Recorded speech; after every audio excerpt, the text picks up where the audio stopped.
set, Welcome to the Dynasty Nerds Fantasy Football Podcast, where we discuss dynasty strategy, rankings, and all things NFL. So get ready to geek out on fantasy football with your host, Rich Dotson. And welcome to the Dynasty Nerd Fantasy Football Podcast. I'm Rich Dotson. He's Matt O'Hara. Hey. And he's Gareth Price. How's it going? Super sweet over here. Suckering Thuckatash, Rich. My football team's going to have the number one overall draft pick in the NFL draft, and we're going to mess that up, and we're just going to trade it away later down the road for $1. Oh, no, or just cut them. Whatever it takes. Give me whatever nickels. it takes to screw it up, right? Here we go. Yeah. So speaking of buys, speaking of sells, we have our buy and sell segment. We got three guys to kind of go through here and see who the best of the three is. And then we got the Isaiah Likely-o-meter back, which is a fun game to play. So let's get into our buy of the week. Our options are Ricky Pearsall, who just came back off of the gunshot list. He is back, which is crazy, dude. Just a couple of weeks ago. Gunshot list? You get shot in the chest, and a bullet goes through your chest and comes out your back, and you're like back playing an NFL game like a couple weeks later. That blows my mind. The only two guys ever on that list that I know of, Ricky Pearsall and Brian Robinson. Brian Robinson. Yep. And they both came back. Plaxico Burress, but slightly different. Yeah, he shot himself. Correct. Find me in the club, shooting myself in the foot. So Ricky Pearsall comes back. I think that just glanced off his thigh. Come on, he got more. He got more in deeper water just because he had a gun in New York, I think. That was a huge problem. That was the huge issue. Yeah, with the injury of Brandon Ayuk, obviously this gives Ricky Pearsall time to come in. Older rookie to come in, very savvy route runner. I'm interested to see him and like how Jawan Jennings mix, because like my first gut instinct says Jawan Jennings slides in that role, and he's the winner of this, not Ricky Pearsall. Other option here is Kyle Pitts. It is another buy where he finally, over the last couple of weeks, is starting to see a little bit more targets. Garrett has a note here. 8 or more targets in 2 of the last 3 games, and 5 or more in the last 4 out of 5 games. He's also had 3 straight games of double-digit fantasy points. So Kyle Pitts is on the category. And then there's David Njoku, who Garrett says was a sell a couple weeks ago, but now with Watson's gone and Amari Cooper's gone, he's clearly going to get some more looks. I was thinking about this on a podcast yesterday, Garrett, where when we were driving down, my son was like, hey, like Jerry Jeudy's now our number one receiver. Like he's probably getting a lot of targets. And I told him, I was like, our number one receiver going forward will be David Njoku. Watch him just get peppered. And I was like, honestly, I wouldn't be really surprised to see if Cedric Tillman gets more involved here, and they want to see what they have in here. And that's how the game played out. Jerry Jeudy's out here throwing helmets, but he can't catch a football. He's a good route runner, just can't have good hands. So David Njoku, Kyle Pitts, and Ricky Pearsall. My pick for this, I don't know where you guys would pick here. Let's see if we can come to a consensus. If not, we'll just talk about each guy's pick here. But I would pick David Njoku as the best buy of the week. I think Kyle Pitts is more expensive, and Ricky Pearsall will be probably a little bit harder to get because he was just somebody's first round pick recently. So my best buy of the week would be David Njoku. Kind of exactly what we just pointed out. Like he's gonna be the number one receiver in this offense. We saw what that would look like this week, where he just saw all the targets and 8 number one red zone threat as well. We talk about tight ends. You want to be the first or second look. He will be the first look read most likely in this offense. So not only is he like a good buy and probably the most affordable of this group, he's also most likely going to give you the highest production value in PPR leagues as well. So David Njoku would be my pick for buy of the week. I like that because obviously people are afraid a little bit too of that situation. They don't know what the heck's going on. Now you're working with a backup quarterback. We don't even know which backup quarterback is going to be the guy that's throwing the ball next week. And like it you said, doesn't matter. It almost doesn't matter because they're all just as bad. But at the same time, to your point, Rich, I think what your son thought there might be like the initial thought. Oh, Jerry Jeudy might kind of finally emerge as the guy here in this offense because they got rid of Amari Cooper. When really I mean, we haven't. There's no real evidence to show that Jerry Jeudy has ever been that guy in the NFL. So I think going with a guy like David Njoku, the safety blanket for either one of these quarterbacks, I do think that if DTR becomes the quarterback, it's sloped or slanted a little bit more towards David Njoku than if a guy like Jameis Winston, who might want to go downfield a little bit more and get some wide receivers involved downfield and kind of make some bigger plays happen. That might slant it towards maybe some Tillman type of stuff, or maybe even some Jerry Jeudy if the guy starts catching the ball. We'll see. But yeah, I like David Njoku probably the most, just because he's the cheapest, and you're going to get high end production. And really, right now he's sitting at, even after a good week, he's sitting all the way down there at tight end 20 in PPR leagues. Yeah, we're 3 for 3 on this. So. Honestly, I had him as a sell. Like, he was on our sell list literally like 2 weeks ago, and it was mostly because he just doesn't have a rapport with Deshaun Watson for whatever reason. Watson wasn't targeting him like other quarterbacks. Joe Flacco, namedly last year, was targeting him, and so the production it wasn't tied to David Njoku. He was not getting the opportunity, but any other quarterback in this offense is giving David Njoku tons of opportunity. So it definitely doesn't hurt him. If anything, it helps him. You remove Amari Cooper. There's just so much opportunity that most tight ends aren't going to get. And lastly, this team is going to be down often. They're not going to be winning. So at the end of games, there's going to be a lot of garbage time. They're going to be chucking the ball. It would not shock me if there was still even another piece or two traded from this offense or defense to another team. So it's going to get ugly at one point. And what are they going to have to do? Who's a big, strong, physical guy that I can just throw the ball up to? That's David Njoku. Yeah, big, strong, physical, good, really good after the catch. Always gets a couple extra yards, drags defenders on there. And Garrett mentioned it, which is with Amari Cooper getting shipped off to Buffalo, that's the number one target. With Deshaun Watson going RIP, that's the greatest news ever for David Njoku. And with that defense and them trailing a lot, what are defenses going to give you at those end of the games? They're going to give you the middle of the field every single time. So if you have a tight end who's the first read on an offense where that guy dominates in the middle of the field, at the end of the games, he's going to eat, because those defenses are literally going to give you 15-yard chunk plays in the middle, and they're just going to give it to you. Well, I think once you get rid of Deshaun Watson, I think they're going to go back to what they did last year and the year before, when he wasn't in, which is they're going to run the ball. They're going to do a lot of screen passes. They're going to do some tight end screens, and all that is kind of set up for David Njoku to have success. Yes, sir. All right, want to go into our sell of the week? Yeah, let's go over to the sell of the week. And for some reason, the third guy got deleted. I wrote his name back in there real quick, but obviously don't have the notes there. But the 3 options for the sell of the week are Tank Bigsby, running back for the Jacksonville Jaguars, Russell Wilson for the Pittsburgh Steelers, quarterback, and running back Chuba Hubbard for the Carolina Panthers. Do you guys have a preference as to which one? Let's see. I mean, Hubbard makes a lot of sense just because Jonathan Brooks is coming back. I just don't know what you'd get. I think most people are going to be aware of that. So I don't know what you're going to get for Hubbard. I think Russell Wilson coming out playing really, really well. He's always selling him. Yeah, I think Russ is the sell. Yeah, personally, I think Russ is a sell here too. Look, listen, Bigsby might have a shot to still contribute, even if ETN Travis comes back, just because I think he's carving out a role, and they're seeing that a big physical back like him can really make this thing kind of click a little bit better there in Jacksonville. So I think Bigsby is going to continue to have a role. So I don't know what that's going to look like when ETN is back. And I think a lot of people don't know what that's going to look like. So you're going to get some very mixed returns on a guy like ETN. So I think Russell coming back, playing well, and really, obviously, a guy like Pickens paired with Russell Wilson, I think is a good match. And absolutely, because Russell Wilson's a guy that's willing to chuck it up to guys. And that's the kind of wide receiver Pickens is. He needs a quarterback that's going to throw him kind of throw to him when he's not open. So I think it is a good match, and I think it's going to continue to look good as long as Wilson and Pickens are both healthy.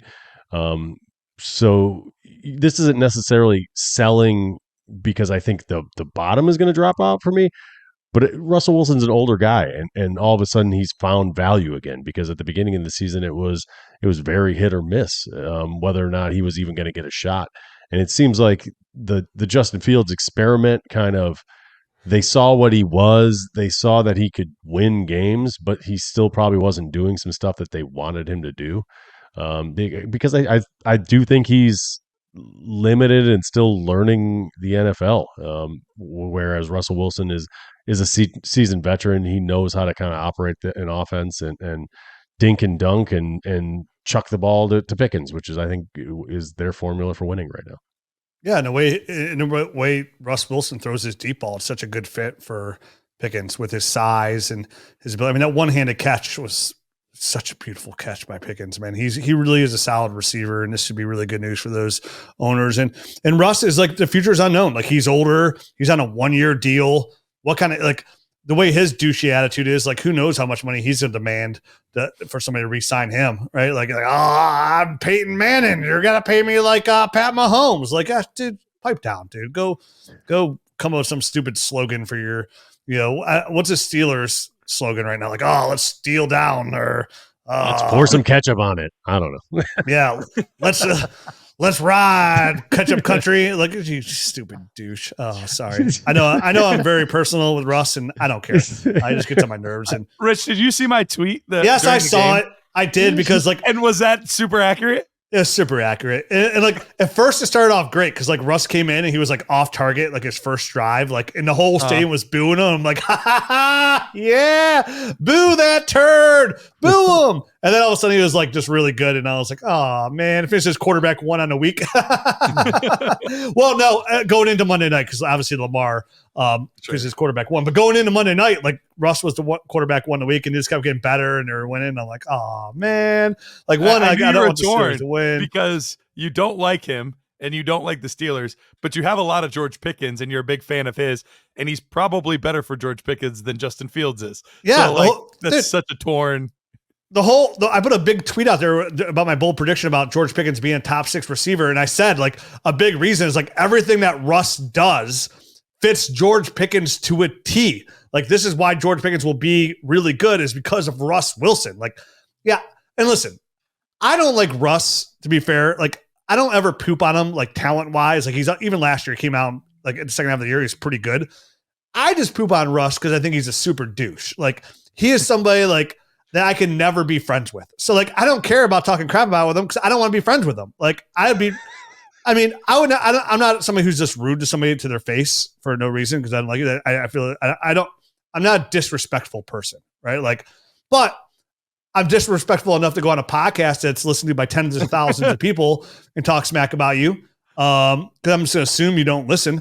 And if you do, you might be a good guy, but I perceive you as a super douche. So I'm sorry. I won't stop talking. I tell them all the time, even when the game came out and I got booed, I was laughing. My wife's like, why are you laughing? And I'm like, that guy's my least favorite player in NFL of all time. Like, I can't think of many people. Like, listen, there's John Elway broke my heart as a kid, right? Like, he came here and like had 2 long drives, or named after her, to keep my Browns out of Super Bowl. I was young, so it doesn't matter. I like Russ Wilson less than him. You know what I mean? Corey Coleman was a first-round draft pick and dropped a football, prevented us from winning 1 football game and going 0-16. I don't like Russ Wilson more than Corey Coleman. I like Russ Wilson less than Deshaun Watson. That says a lot. So that does say a lot. It does say a lot. And boy, do I not like Deshaun Watson. Oof. Glad you're finally on board. Yeah. Thank you. So yeah, Russ Wilson, I agree. That's the lamest thank you. Thank you. Thanks. Thanks, guys. I don't hope you get hurt. I don't wish that upon anybody. Getting hurt. I even said that with Deshaun Watson when we did the injury breakdown. For as much as I don't like him, and I think he's a terrible human being, I still don't want him to have a ruptured Achilles. That's terrible. Yeah, I don't want anybody to have ruptured Achilles anywhere. Well, That's not true. Terrorists, they can have ruptured Achilles. Actually, I just hope they get blown up. Or anybody that wants to physically murder somebody else. Took a weird turn. This is taking a really odd turn. Let's get back to football. Big shocker, guys. I'm really anti-murder, so don't really agree with that. I'm a very everybody loves everybody kind of person. I literally have the word unity tattooed across my back. Yes, you do. Yeah, I really think people are just people. And that's really the gist of it. And it doesn't make sense. I don't even understand people that go out and like prove like, oh, hey, I'm pro this. It's like, shouldn't that just be common sense? Like, I don't understand why you gotta go out and tell people like, or like put up stuff. They're like, hey, I'm pro that. I support this or that. I'm like, okay, well, sorry that I just expected out of you to be a decent human being and not judge people by the way they look or who they love. Like, sorry, I thought that was just called being human. But the world doesn't work that way, and I do. So, all right, there we go. All right, let's get into the Isaiah Likely-O-meter. For those of you that are not familiar with this little activity that we have here, here's how it works. I give a scenario. These guys rate this scenario from 1 to 10. 1 being no chance that this happens, 10 being absolutely lock it in, no doubt about it. Somehow 5 is in the middle, even though 5.5 should be. 5 is in the middle. Now, they can score it based on the position. So if it's a quarterback, they can score it by quarter points. So 7.25 and such. If it's a running back, aka halfback, they can score it by half points. If it is a wide receiver, it is wide open. They can give any fraction decimal point they wish. That one's my favorite. If it is, that one's the favorite. And then if it is a tight end, we have to keep it tight, whole numbers only. All right, first one here. Anthony Richardson is still the starting quarterback for the Colts by the end of the 2025 season. Anthony Richardson is still the starting quarterback for the Colts by the end of the 2025 season. So not this year, next year. What is the likelihood on that? I think he makes it through this season. He's going to start next season. I mean, barring some sort of crazy injury. So I think both of those finish as the starter though. Both of those are 10. Both of those are 10s. Okay. 10s. But does he end the season? How long is Flacco's contract? Does he have a 2-year? Is it just this year? Okay. That kind of changes things for me. If it was a 2-year deal, I would say that he's got like a 3. Are they? If Flacco's gone, he's got to be. And so I'm gonna give it like a.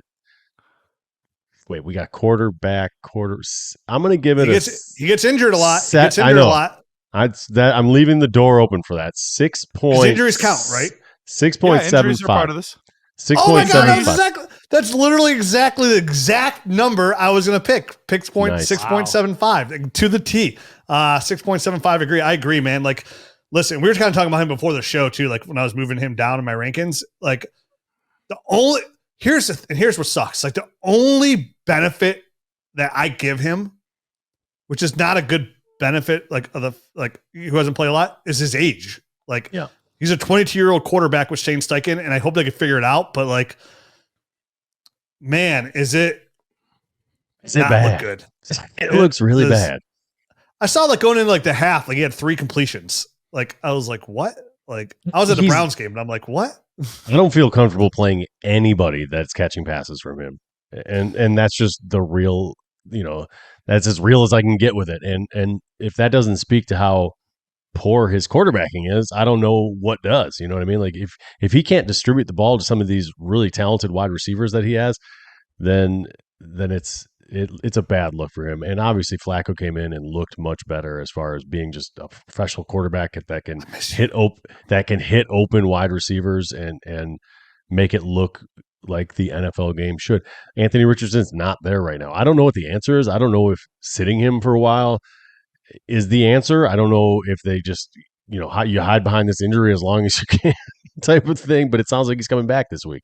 Or wait, did he already come back? He already came back last week. Yeah. He did terrible. Might have been his worst game yet, to be honest with you. Like it's not going forward. We have such a small sample size from college and the pros, and none of it looks good. But like again, it kind of goes like that draft, like the intrigue of the draft pick, like ooh, but the upside, that arm, like his rushing ability, which he doesn't even utilize. Like, I don't know, man. Like, we talked about him being dead in the water too. Like, it'd be pretty easy to get like Anthony Richardson off my roster. And I'm not talking about like, oh, here, give me a second round pick, but like dude, if you offer me Baker Mayfield in a super flex league for Anthony Richardson, like I might just go ahead and you just throw a lot of picks. So I don't know, but like it's not, he's obtainable very easily. 6.75, and that's his youth and the draft capital they spent on him is the only thing really holding it there for me. Holding it together. I get it. I don't believe, like I'm every game that goes by, I get more convinced like this is never going to work out because it doesn't for quarterbacks. Like on a points per game basis, this year 28 in Fantasy Pro. So it's not even like he's not producing like we had thought that he was going to with all the rushing and everything.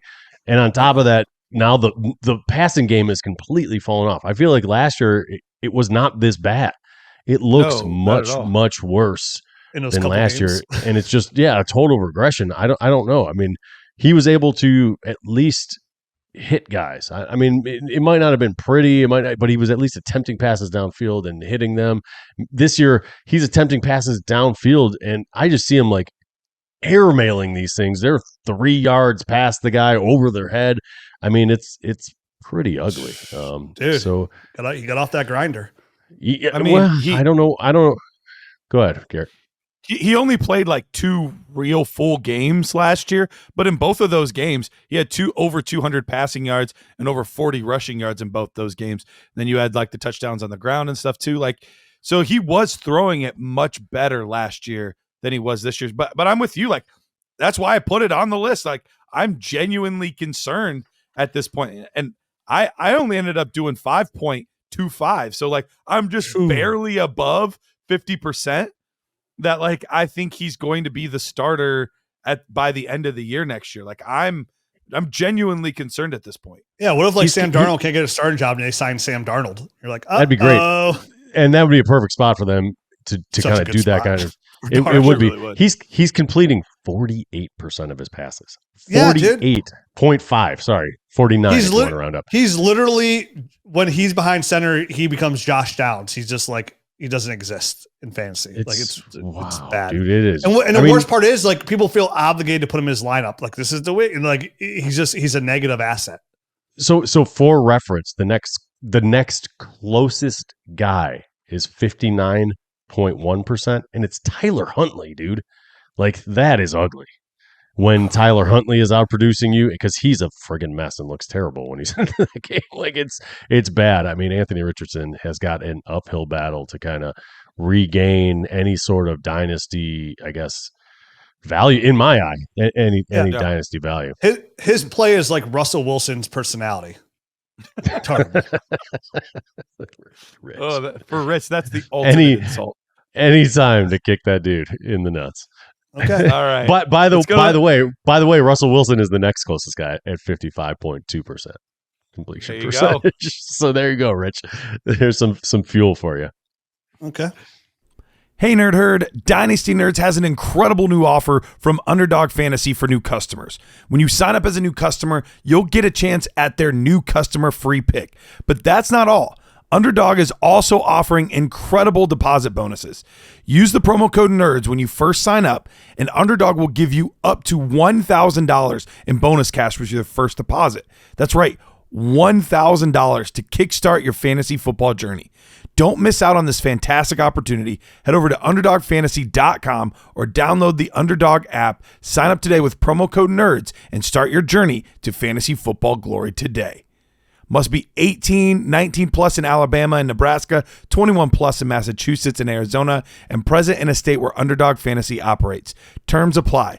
Concerned with your play? Call 1-800-GAMBLER or visit www.ncpgambling.org. In Arizona, call 1-800-NEXT-STEP. In New York, call 1-877-8-HOPE-NY. And in Tennessee, call 1-800-889-9789. All right, let's go to the next one here. Sam LaPorta finishes as a top 6 tight end this season. So just for reference, he's had a pretty rough year so far. Mm-hmm. And if you keep scrolling, Keep scrolling. 21. He's down at 21. 21. Yep. So I don't even see him at 21. Where is he? I had it. Oh, I'm at 16. Oh, this is standard. Yes. So 21. There he is. But yeah, so he's at 21 right now. But after one big game, Will Disley's almost caught up to him. Will Disley is tight at 23 after one big game. That's how bad it is. One big game is 16 points. I was going to say the big game wasn't even that big, 16 points.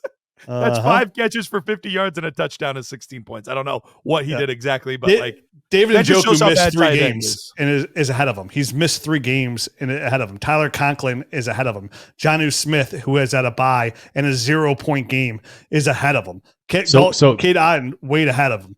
So we're talking top. What do we talk? Top 6? Yep. For what it's worth. Jameson Williams is missing 2 games. He could put up 2 monster games, and then that could be enough to hold him up higher. Well, Hunter Henry right now is tight end 6. He's got a total of 64 points. So he's 20 points behind the guy that is in 6th, about 20, just under 22.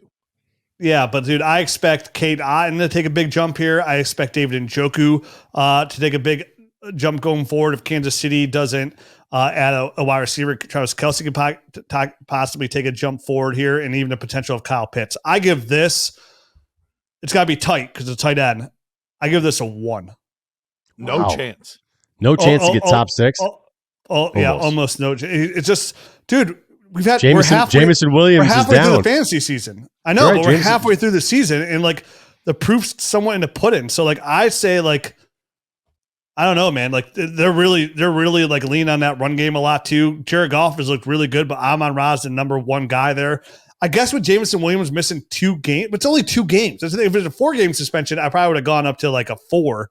But the fact that it's only 2 games, I just don't think there's enough wiggle room. And there's other guys ahead of them that have a chance to, like Mark Andrews, Njoku, Mark Andrews, Jake Ferguson, Kyle Pitts, Cade Otton, and I would even say potentially Dalton Kincaid, potentially I think have better odds than him. So 6 guys I think have better odds that are outside the top 6 than Sam LaPorta.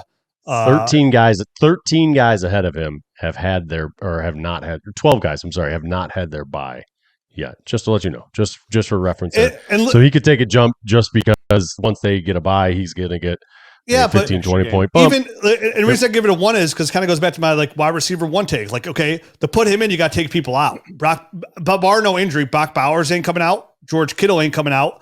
In my opinion, Tucker Kraft ain't coming out, and Trey McBride ain't coming out. That's 4. So that gives you a chance of Hunter Henry, who's the number 1 read in his offense, and Cole Kmet, who I could definitely see slide down there too, because he has those 2 monster games of 24 points or more. So, but again, I named 6 other guys I thought could slide in those 2 guys spot over LaPorta. So mine's a firm 1. Where are you guys at? I'm gonna go 5. I think he's got a 50-50 shot just because you're looking at the rest of these guys.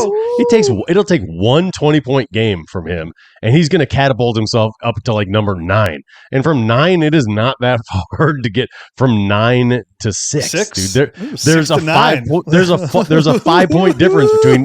There's a 5-point difference between 9 and 6. Like it's absolutely nothing.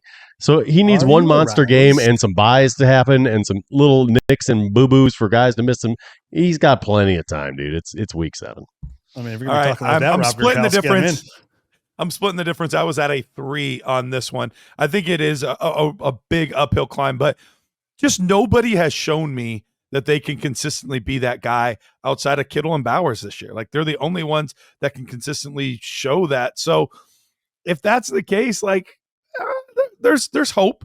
There's hope, but he's down bad. He's down bad right now. So it's going to take a lot for him to get back up. All right, let's go to the next one here. Saquon Barkley. Saquon scores more points per game in 2024 than he did in his rookie season, which was his best season ever. For reference, he's currently at 22 points per game. His rookie season, 24.1. So what is the likelihood that he has his best points per game season this year? I'm going to go, man, I feel pretty good about this. I'm going to go an 8. Ooh, okay. Yeah, because I mean, honestly, if you took the one dud game out of week 6, he'd already be there. Like of that one dud game. And then he scored over 25 points in every game except for 3. In those 2 games, he had 13.6 and 17.6. And I think he's still in line to have a couple monster games. Like he had those 33. He had 2 games over 33 points to kind of offset that. So as long as he has no more duds, I mean, we're talking about 2 more points per game halfway through the season, I think there's a pretty good chance, man. Because I think as the weather, he plays in Philadelphia, so I think as the weather starts to switch, they're going to rely on Saquon a little bit more as well. So I feel really good about Saquon. I for some reason I still feel like Saquon's going to finish as RB1 overall. So I think he is going to beat that. I think he's going to edge out Derrick Henry there and get there. It's going to be close because Henry's been so money. He's got a 30-point lead almost. But I'm going to give it 8 because I feel really good about it. Listen, I like Saquon Barkley. I think he's doing a fantastic job there. I don't think that he's going to make that up and get the 2 extra points is all he needs. God, I don't think.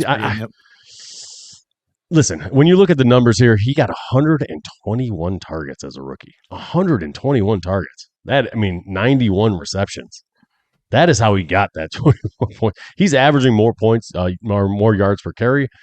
He averaged 5 in his rookie season. He's up at 6.5 right now. I'm not sure if that 6.5 is completely sustainable. And right now he's only got 20 targets on the year, 16 catches, 103 yards in the receiving game. So he's not getting really the receiving work that I think he can sustain that. So if anything, I could see him dropping down a little bit instead of going up.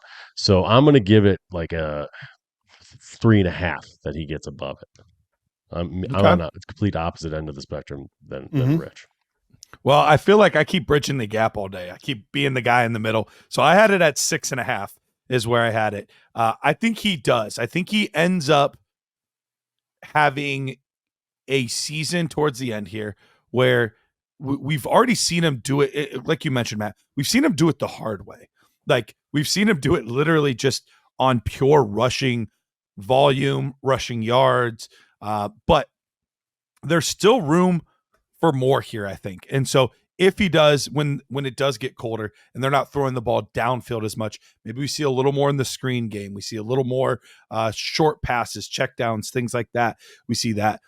There's some room for this team to be more efficient too. We've seen a lot of weeks where it takes the offense like a quarter and a half to really get going. And then they're really good the second half and they kind of run away from it. If they could start to be more efficient at the beginning of these games, I think there's some more room. So I do think he could. I think it's going to be very close. I do think he finishes right around that 24-point mark. So I think he's going to be right in there. All right, next one here. Let's go from one running back that's having a fantastic season to one that's been scuffling a little bit lately. But maybe we're expecting better things here soon. Devon Achane recovers from the Tua-less stretch and his injury and still finishes as an RB1 points per game wise. And honestly, he hasn't actually missed any full games, right? I think he left the one game early with a he missed concussion. 1 week, didn't he? And then it was his bye week. I don't think. No, that's right. It was the bye week. I forgot about that. Yeah. So it was a well-timed concussion for sure. It was for sure. Absolutely. If there was such a thing, he had it.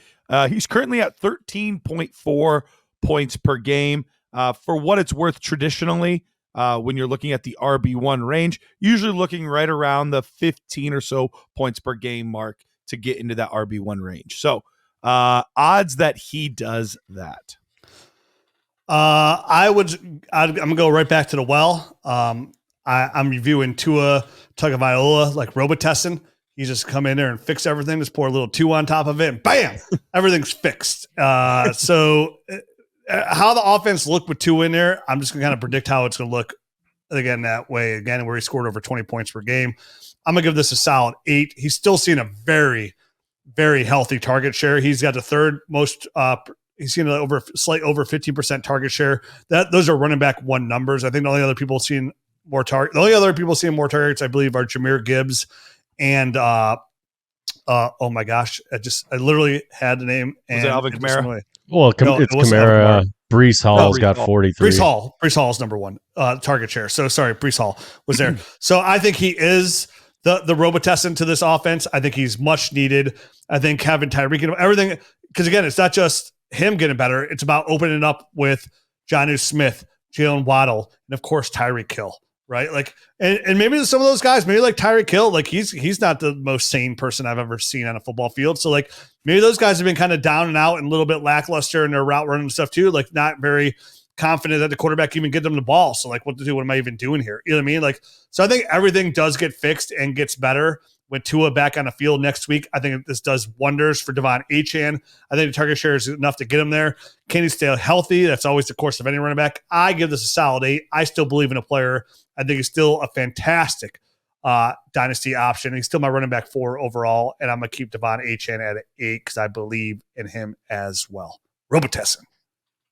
Listen, the fantasy season here for Devon Achane hasn't gone quite as everyone had hoped, right? I mean, he went from being crazy efficient last year, averaging 12.1 yards per attempt, down to like 3.7 this year. So there's more behind that than just Tua not being there. Because even early on in the season, his first game he averaged 2.4 and then 4.4. He hasn't averaged over 5 yards a carry except for week 5 when he went down with the concussion, and then this past week he was at 5.1. So it's been an odd year for him. But that being said, in those first couple of games, 23 points, 23 fantasy points, 29.5 fantasy points. So I think there's an avenue for this to get much better, to average, a top 12 type of number. You're looking at, on a points per game basis, trying to get up to like 16.3. Right now he's sitting at 13.3. So I think he can do it. I mean, like all that being said, like that he's not as efficient as he was. The offense does operate much more. It's just much smoother, and it's a much better offense when Tua is in there. So, what was your number, Rich? I'm sorry, I forgot already. 8. Okay, I'm probably not quite that high. It's gonna be top 12. That's all. But I think it's a pretty good chance. I'm gonna give it a 7 because I think he can do it. He's just not as crazy efficient as he was last year, but he still could be a point scoring machine. Right now, obviously, Raheem Mostert is back as well, and they're using Jalen Wright, so that's like in the back of my mind percolating, like how are they going to divide up all these things when this thing is a well-oiled machine again? Who's going to be doing what? Because I feel like they've just been kind of piecing this thing together while Tua's gone. So there's just a little bit of mystery and intrigue as to how they're going to divvy up carries once this thing's all slapped back together. Yeah, for me, I'm actually going to not split the difference this time, and I'm going to be the highest. I'm at 9. I am supremely confident that Achane gets back up into that running back 1 form. The thing that we're missing is the big plays. We haven't seen the big plays from him. Those will come. When Tua's back, things will open up. The big plays will come. The part that we were not expecting was the volume. Even this past week, first week off the injury, 15 rushing attempts. We were saying to start the year, if he can get 10 to 12 rushing attempts a game, and then we get another 4 or 5 targets, we're going to be thrilled. He's had double-digit rushing attempts every single game except for the week that he left early with the injury. All the other ones he's had double digits, and we've seen as high as 22 rush attempts in a game. And we have several games with 7 targets. So I think the volume is much greater than I was originally anticipating for Devon Achane. So even if we don't have the high water mark where he had 29 touches in week 2, I'm not expecting him to get 29 touches a week, but if he can be averaging 18 to 20 touches total between running and receiving, that's awesome volume. And I expect that efficiency to go right back up with Tua. Maybe not to the tune of, 7 yards a carry like he was doing last year, but even if we're just at 4.5 to 5, that'll put him right where we need to be an RB1. So I am really, really confident that he gets back to that mark. And thank you for correcting me, because I had like this weird filter on where it was only weeks 1 through 7 that he was the 12.1 yards per carry average. Gotcha. So thank you for correcting me. It was down like at 7 something. Yeah, all good. We got two more. Let's go to the wide receiver position. We haven't talked to any wide receptors yet. JSN takes advantage of the missed time by DK Metcalf and becomes the new number one in targets and yards even after DK returns. So basically, he takes the mantle. He uses this opportunity to become the wide receiver one. And even once DK returns from that point on, he is the number one receiver in targets and yards in this offense. Guys, what's the likelihood meter on that? I just give this a 5. We see flashes here and there from it, but like it's just not coming together. And I'm a big believer, like after 2 years of seeing stuff on film in the NFL and offense, like it starts to come pretty like this is kind of what it is, when it's not injuries. JSN's a very solid player, and it's not like Tyler Lockett's blowing the doors off to really kind of hold him back there. Obviously, DK's the number one. It's just weird because like JSN will put up a game, and when he's heavily targeted, he's pretty efficient, and then like it goes away. So it just and DK's so explosive on the outside. He plays so differently. I feel like when DK comes back, it's so easy for him to slide back into that role. So 50-50 that JSN can take this guy chances to be number one and like just kind of like don't give them an option, I guess, per se. But 50-50 at best. And I feel like even then I'm kind of slightly overshooting it when DK comes back. No, I think that's high for me. I think we're wide receivers. I'm going to go 4.11111 with the repeater line over the top. Yep. Please, for mine. And it's a lot to do with the fact that DK Metcalf, I mean, while the targets aren't that far off, 61 targets for DK Metcalf, 54 for JSN, the air yards are basically doubled, 887 for DK Metcalf versus 448. I just don't think that. I think Tyler Lockett and JSN are closer to the same player than DK Metcalf and JSN. So if you were to tell me, Tyler Lockett goes down with an injury and now he's going to disappear, it would be a much different answer out of me. But I just think DK Metcalf is a downfield monster, and they want to get him the ball in that capacity. Geno Smith likes trucking that ball downfield. I think that's something he feels comfortable with. So I think DK Metcalf, once he returns, he will resume his old role, and everything will kind of go back to normal. I agree. Most likely for me, anyway. Go ahead. Sorry. I agree. I only had this at a 3.23, so I had this pretty low. And I know we want this guy to break out, but you mentioned the offense. I think DK is a great fit for this offense, and it's a different offense that's even been there before. This is much more of an aerial attack than we've had in the past out of this offense. And Geno Smith is a big arm guy. He likes to get the ball down the field. So I just don't know how well he fits in terms of being a high target volume guy, at least at this point. Maybe if they end up making a change at quarterback sometime or, whatever, maybe we see that change. But for right now, I still just think DK is going to be the number one for the foreseeable future on this team. Last one here. Hunter Henry vibes with Drake May and becomes a top 3 tight end this season. For what it's worth, he is currently tight end. Actually, I had 5 at the time. He's now 6. Tight end 6. Yeah, I give this a 1. Top 3 is a pretty lofty goal for Hunter Henry. And listen, him and Drake May have looked really good. If you just said top 6, that would have been way different, but top 3 really changes things because I don't think he's going to pass George Kittle. I don't think he's going to pass Brock Bowers. Honestly, I think David Njoku overtakes him.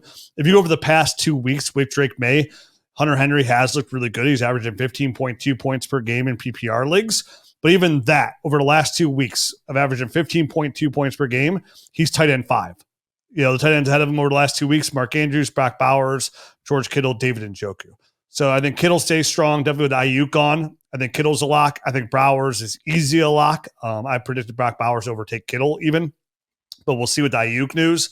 So that leaves like who's going to pass. I think David Njoku has a really good chance to stay ahead of him. I think Mark Andrews, if he stays consistent with Lamar there, I think Trey McBride has an option to slide in there. Again, we'll see what happens to Cade Otton. Evan Ingram's always a threat there. You mentioned Kyle Pitts earlier. I think it's just really hard with that offense as a whole for him to squeeze in the top three when I only view it as a one spot available. So you say top three, I only look at it as like one slot available for him to even slide into, staying healthy. So I guess one's a little too low, average of 15 points per game. I'll go three. So it's got to be tight. I'll go three. I just think the odds are really, really low. If this had been top six, it would have been much higher. Probably been right around like 7, right around there. Well, he's already there at top 6, right? I mean, so to maintain that. But again, there's guys behind him that think like again, I think Njoku is about to start marching up the field here pretty quickly, taking giant leaps at a very quick pace. But top 3, man, for him to be the guy. If you're like, hey, pick one guy to finish at 3 behind George Kittle and Bowers, it ain't Henry. Honestly, it'd probably be David Njoku if I had to pick one guy. Because remember how he finished as tight end 1 over the last 6 games. When Deshaun Watson left last year, over that span, when he was gone over the last 6-7 games, David Njoku was tight end 1 overall. So, and it wasn't just like a small window. Like it was a 6-week window. We're looking at about a 7-week window left here of the regular season. So that's where I'd give him a much higher odds than Henry, but 3. Yeah, and I love your point about the offense in general. Listen, I think Hunter Henry, in order to do that, would have to score a lot of touchdowns in the next few weeks. You know what I mean? He would have to have like a really big barrage, and I just don't think the offense has that in it. So I don't think this is going to be super high for me either. You said 3, I'll go 4 because he's so close already. And I do think, the volume is going to be there for him, which is important, but I don't know that that's going to be, just getting 15 points a game is going to be enough to kind of bump him above guys like Cole Kmet, who's sitting there and has already had his bye. You know what I mean? So it's, and not to mention all those other people that Rich already mentioned, that are below him that could creep up as well. So I think 4 feels right for me. I could probably be talked into going lower. Sure. but probably not much higher. I had a 3 as well on this. I don't think it's likely, but even that being said, I also feel like from here on out, I would be very surprised if he didn't average 12 points or so per game, which gets you the steadiness at tight end that you're not going to get elsewhere. Because I do think it's going to be him and Demario Douglas. I think it's going to be those 2 guys getting 50 to 60% of the targets in this offense. I think it's going to be an absurd amount. And Drake May's looked pretty good in his first 2 games. I've liked what I've seen. So I feel differently than if it was Jacoby Brissett with these same 2 guys. I feel much different with Drake May. He's getting the ball down the field. He's moving. So I like it, but it's just top 3 is really tough. It is really tough to get into that range. So I will give it a 3 as well. So that wraps up the Isaiah Likely meter. Yep. And breaking news, Mike Evans expected to miss 3 games. Ooh, so they didn't put him on IR then? No IR, but he's at least 3 games. So it's that bad of a hamstring injury. I'll go back from the last show. If you enjoy the show, leave that rate and review like we asked last week. I'm probably going to keep annoying until we get that mark. Do it. You won't. It's better off doing it. And check out the Nerd Herd. Get in there. Check out all our cool stuff. Get to the App Store. Download the Dynasty Nerds app. You won't regret it. It's absolutely free to download to kind of see what you're going to be missing out. That league optimizer is absolutely crushing all other league projections. So join the Nerd Herd. Check it out. Go to dynastynerds.com. But leave us a rate and review because we love you. Adios.